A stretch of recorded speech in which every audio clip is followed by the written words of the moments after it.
This week on Hermitcraft, this crab is made out of a helmet. Welcome to the Helmet Crab Recap. My name is Pixelriffs, our writer is LoyXP. Captions on this video were provided by Liara. And at this point, you might be tempted to think of this less as a recap and more a goat horn soundbite audition. I'm now on fire. Oh, and I'm in pain. Because despite things on the server moving forward, and many of them having seen each other in person quite recently, the Hermits have made this a very social week. Even the dedicated builders have found their process pleasantly interrupted by visitors, fireworks, goat horns, and Hot Guy. Not to mention the Permit Olympics and the introduction of the server's very own mole cops. In before someone kills two birds with one stone and reskins a horse as a segue. So with that bizarre image out of the way, let's take a look at all the events and mishaps that occurred on the Hermitcraft server this week. Starting with Rendog, who arrives back on the server following a family break to South Africa and upon his return, immediately builds the server's most controversial shop. I finished the design for the Diorite Depot. The Diorite Depot is a set of shulkers behind a piston door, but that alone is pretty cool, and between the sound effects and Gigacorp branding, Ren makes sure it looks intergalactic, planetary, intergalactic. Is fresh diorite where you can come and collect it. Rendog settles some outstanding honey debt, then absconds to the end to build an Enderman farm that generates skulk. And while building the spawning platform out of red sandstone feels like a flex, he makes up for that by immediately breaking the farm with lava and dealing with an escaped Endermite. It's all going wrong. Harold, you silly little idiot. Everything was just going perfectly. I was showing the world how good I am at redstone, and then stinking Harold ruined everything. Nevertheless, the Space Age farm actually rules, and some industrial skulk block collection commences shortly thereafter. We finally know who's been the big spender at Ren's beacon shop. Pearlescent Moon shows off an interior with 3 beacons as lighting, which feels solarpunk in the sense that they literally use stars in their construction. But Pearl brings the sunshine vibes to the grungy facade of B-Dubs and Impulse's cyberpunk city as she graffitis a wall with a solar power mural, interrupted only by Cubfan and his personalized fireworks business. Yeah, out of all of them, I think 5 is the strongest. Okay. Yeah. All right. Number 5, the small bowl orange face. This sounds like a fast food order. You want some burgers and fries with that?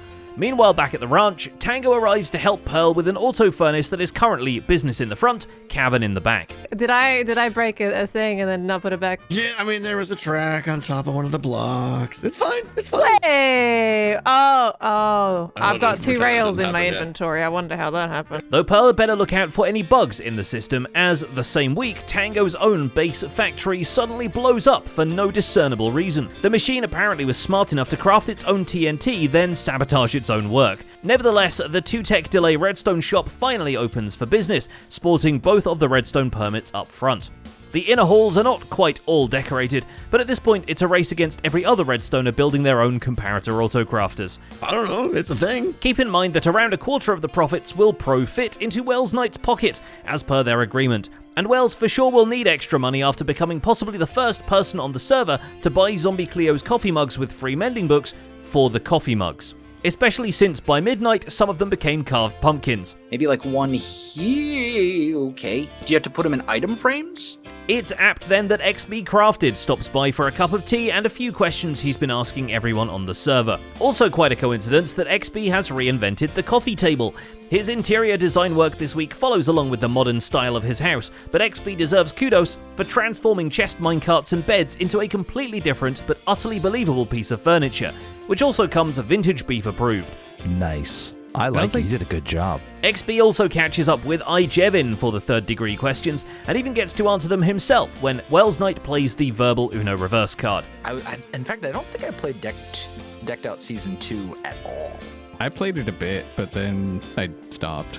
Little do they know, the biggest tea party on the server is just about to begin. The many members of the group formerly known as the Neighborhood gather round in their underground lair to pull their terracotta permits and discover that the one person standing between them and total control of the clay industry is Good Times with Scar.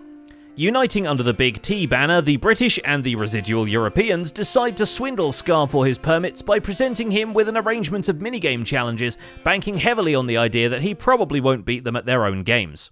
Scar's actually quite good at Minecraft. I know we joke about this, but he's actually quite good. Yeah. Can we just rig it in our favor? Scar, in the meantime, has only fanned the flames by getting his hands on the final terracotta permit heretofore in possession of the permit office. The fight for the legal papers is quite competitive with how many members show up to warm the waiting bench.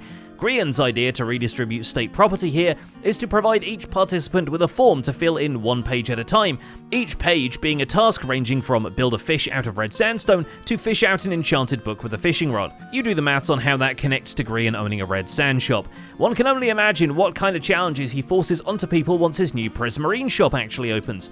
He's got the farm done already. At least this way he can afford the new posters for the permit office. We are sometimes here to help.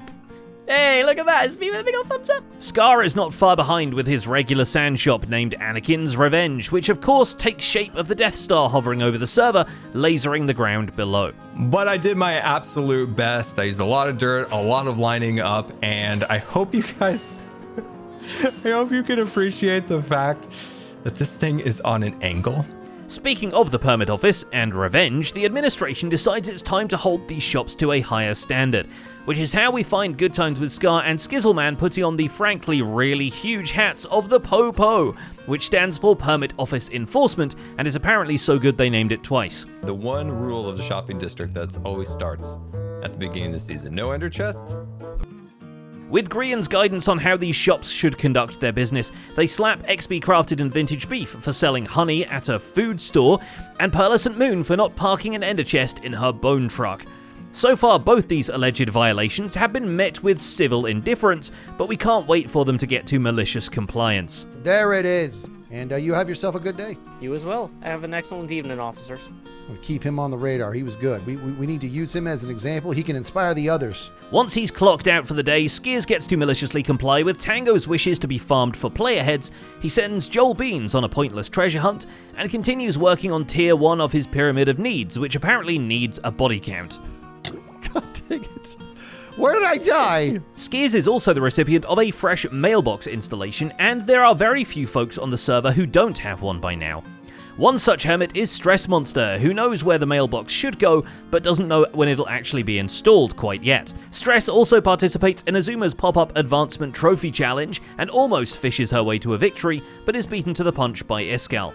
I love the fact that you're just waiting there now to hand the trophy to him. Yeah, I didn't think it all through. Fortunately, Azuma has other opportunities for her at Wool Street, although the mask doesn't quite fit Stress's eye height, and the flower crown leaves her looking like the Wolf of Walleyes. While at it, Azuma also initiatives Joe Hills into the pack, which is quite fitting seeing how the guy is very much made of felt. I think something blew up here. Yeah, I think so too. Considering that I really don't want to rebuild that destroyed tent, I'm kind of in either way at this point. Yeah, that was unbelievably sus timing, but... Joe edits together a few highlights from the Gamers Outreach charity stream, including the opportunity to fight Pearlescent Moon in real life. Get my second win now. Oh, don't tire yourself out now. I know. Then spends some time debriefing about the event with Cubfan and Scar while the credits roll alongside them. We suspect writing out all those names on Minecraft signs is probably the main reason we're only hearing about it now. But the other blasts from the past in Joe's video come from all the goat horns, some of which feature clips from Hermitcraft seasons so distant he's forgotten them. Although by his own admission, that could be as recent as last month. Hey Scar, how's it going? What is happening? Goat horns are, for once, not the only option for audio mischief. Having spent the last week configuring his new PC, Iskal attempts to troll Rendog by applying an EQ filter to his voice, and when that fails to be convincing, they try to get Mumbo, who isn't online. And you say nothing. Okay, do I sound weird now? Do I sound bad? Yeah, you sound terrible. Yeah, okay, so you say nothing as if everything is good on your end, and we just say hello to Mumbo. Okay, we gotta get him here. Mumbo! Who's Mumbo? He isn't on! He is slightly more successful at convincing Rendog to buy an apartment, especially when his prospective tenant thinks you need 64 diamonds to craft a diamond block. But he ends up partially funding Ren's purchase by buying out all the stock from the Diorite depot and disposing of it in a fire, which is even funnier when you know Ren handcrafted all of that from bartered quartz and haste-mined cobblestone. This might be one of my best investments ever. Of cleaning cleaning the Hermitcraft server. And that is something I can get behind. Cubfan135 doesn't even need a shop to distribute his firework rockets. In an hour-long epic, Cub travels door-to-door showcasing custom explosions directly to his server mates, resulting in a lengthy list of crafting supplies, many including diamonds no less. Basically, what I'm trying to say is we need, like, 3 times the amount of diamonds we have here. Naturally, Cub only sees this as an investment opportunity, and besides, as far as the trophy system's concerned, diamonds not earned via shopping don't even count in the first place. In preparation for his inevitable Shulker Shell farm project, Hypnotized adds tileable Shulker box loaders to his primary auto sorter. The extra cargo space will come in handy for keeping the influx of items from his basement farms, of which there is a new sugarcane harvesting machine. Gemini Tay takes a different approach and lets Etho design her the Trident farm. Admittedly, sugarcane would never try to kill you the way the drowned are, and very few things could, given that the zombies very clearly are throwing more tridents than they're dropping. How did you think of that? That seems so good. Though Gem should be happy with the extended arsenal now that her siren song is luring more and more people to come fight on her shoreline. I call this next segment Gem Does Terraforming, but also everybody on the server slowly starts showing up at my base while I am doing terraforming. While she terraforms under the gaze of the giant skull cliff, the hermits get untied from the masts and throw themselves against each other, until Gem has to come down and show them how it's done. In the meantime, Smallish Beans relocates the Perry the Platypus pixel art to her base, fed up with it tap dancing on his Tory gate. Wouldn't even be the only statue Joel left at someone else's property, given that it's him who's been leaving Brickhead-style characters at everyone's bases and signing them Etho. But really, at this point, he'd take any excuse to get away from the villagers that he made the mistake of introducing to the Grand Stairway of Magic Mountain. Oh, thank goodness. Finally, you're doing some farming. Go on, go get the carrots and start breeding. Perhaps he should spend a little more time with the real Etho, who's been making statues of frogs instead of people. Granted, he's also adjusted the Ravager delivery mechanism for his Frogger course so it doesn't need a warm-up lap anymore, added a 7-segment display and some wall decorations, and carved out the ceiling so he can make a skybox out of packed ice. We'd say it's par for the course, but with the added consideration that the course is pretty phenomenal. Etho also avoids a swindling by sending back Vintage Beef's Shulker shells with a note attached including his own fine print, so the Shulker business is now also a correspondence chess game. By accepting these Shulker shells, your lifetime supply of Shulker boxes has now been revoked. I wrote a little extra thing here too. In a similar fashion, Ijevin becomes an unwilling participant in the Mission 18 challenge from Iskal's Mission Possible shelf. The mission in question, a book that only says, you gotta sell this book, which Azuma does to Ijevin. Like, Jevin's now down 40, so you're going to want to try and get it for at least, like, 50. I just gotta advertise it as, like, the best challenge ever. Potentially starting a Ring-esque curse traveling wildly across the server. Thankfully, this doesn't take up any of the time Jevin allocated to building custom trees alongside his village road, which are, so to speak, mossly azalea. The reason for using the moss was mostly so that I could plant grass and flowers down. We wouldn't be surprised if more unexpected minigames pop up, since over at the Cyberpunk City, Impulse SV has started on a metro system that will actually provide a parkour challenge. Impulse reveals that the goal for the city is to provide minigames on an MCC scale, and that he plans to leave most of the building to B-dubs at this point so he can focus on the mechanics and playtesting.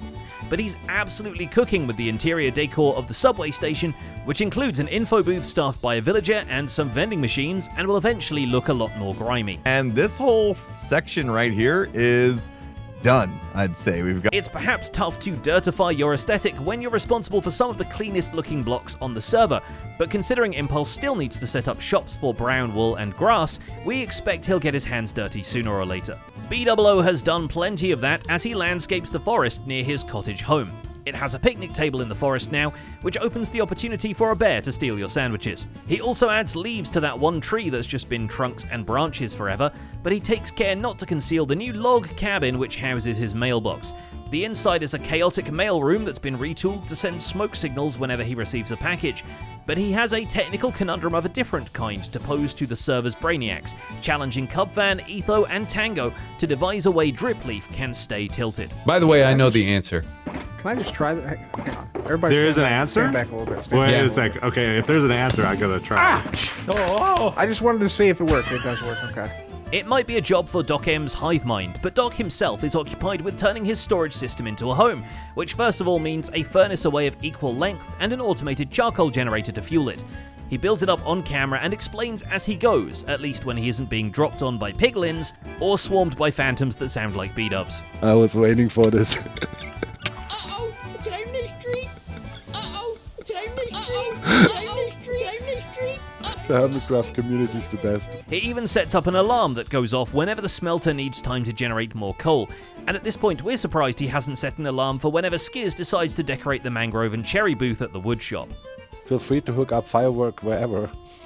Yeah. Okay. Yeah. In and around the shop, preferably. Zedaf is here to forge another alliance. With his Blaze Rod permit and Mumbo Jumbo's Slime one, the two can absolutely craft up magma blocks, so needed in plenty of redstone contraptions, which admittedly Zed had to teach Mumbo since he never actually used the recipe before. And we'll split it 50-50 in diamonds, and you and I will be rich before we know it. Oh yeah, because magma blocks, like, that's the hot seller of the season, I think. Their deal is sealed with a friendly game of Whack-A-Sheep, Zedaf's newest development in gamified farms, where sheep pop up from underground and you have to shear the ones of your colour faster than the enemies shear theirs, which Mumbo almost beats him at too, given that the score difference is well within wool RNG limit. Yeah, I mean, I don't know, maybe some kind of timer, something that plays a sound when it's the end of the game might be smart. That would be good, wouldn't it? Yeah, I need to add a way to stop the popping. And finally, there's Mumbo, who, when he isn't whacking sheep and learning how to craft magma blocks, constructs the second shop in his clifftop row. Just like Big Ron's before it, this one was sketched up as concept art before coming to life on the server, along with a business card to help develop the structure's character, or in this case, the character of the structure's owner. Said owner is Willie Jr., who according to the law inherited the shop from his father and just wants to sell spoons. But we owe a congratulations to Mumbo for naming a shop Willie's on a server full of sensible adults. I'm kind of second guessing it now. I feel like it needs to be not there. And that's about it for this week's recap. Our writer is LoyXP and my name is Pixel Rivs. Captions on this video were provided by Liara. Don't forget to leave a like while you're still here and subscribe so you won't miss future recaps. Thanks for watching and we'll see you next week.